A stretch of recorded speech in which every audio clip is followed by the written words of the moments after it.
ఛత్తీస్గఢ్ రాష్ట్రం బీజాపూర్ జిల్లా Pamed police station పరిధిలో మావోయిస్టులు దుశ్చర్యకు పాల్పడ్డారు. కవర్గట్ట గ్రామంలో మాజీ సర్పంచ్ మడ్కం భీమాను మావోయిస్టులు హత్య చేశారు. గతంలో భీమాపై దాడికి పాల్పడుతుండగా తప్పించుకోవడం జరిగింది.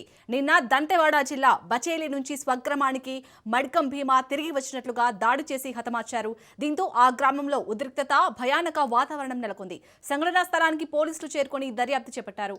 ఇక ఇదే అంశానికి సంబంధించి పూర్తి డీటెయిల్స్ ని మా ప్రతినిధి ఉపేందర్ అందిస్తారు. ఉపేందర్, నక్సలైట్ ప్రభావిత బీజాపూర్ జిల్లాలో గ్రామస్తులను అయితే నక్సలైట్ కాల్చి చంపారు. మృతుడు మాజీ సర్పంచ్ భీమా మడ్కంగా కూడా అటు పోలీసులు అయితే గుర్తించారు. అయితే ప్రాథమిక సమాచారం ప్రకారం నక్సలైట్ల భీమా మడ్కను ప్రజల సమక్షంలోనే ఒక పొలంలో కాల్చి చంపారని చెప్పేసి అయితే తెలుస్తుంది. ఈ ఘటన తర్వాత మొత్తం ఆ ప్రాంతం అంతా కూడా భయానక వాతావరణం అయితే నెలకొంది.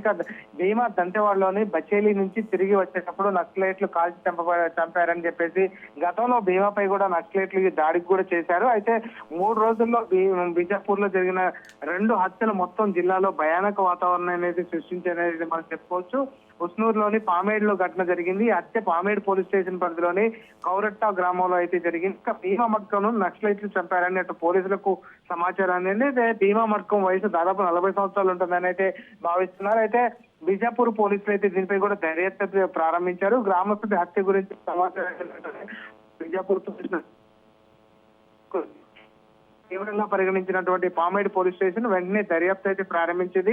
ఇక్కడ ఉన్నటువంటి పరిస్థితులు, అక్కడ ఉన్నటువంటి ఆధారాలు అవన్నీ కూడా భద్రతా బలగాలు అయితే ఘటనా స్థలానికి చేరుకుని అయితే వివరాలు అయితే సేకరిస్తున్న పరిస్థితి కనిపిస్తుంది. ఇక ఘటనను ధృవీకరించినటువంటి బీజాపూర్ ఏఎస్పీ చంద్రకాంత్ గోకర్ణ ఆ తర్వాత వివరణాత్మక సమాచారం కూడా ఇస్తామని చెప్తున్నారు. ఏదైనా అనుమానాస్పద కార్యక్రమాలు వెంటనే జరిగితే మాత్రం వెంటనే పోలీసులకు సమాచారం తెలియజేయాలని చెప్పేసి అయితే ఆయన విజ్ఞప్తి చేస్తున్నారు. ఇక పోలీస్ స్టేషన్ లో అంటే పెట్రోలింగ్ లేకపోవడం ఇట్లా ఇటువంటి ఘటనలు జరుగుతున్నాయి.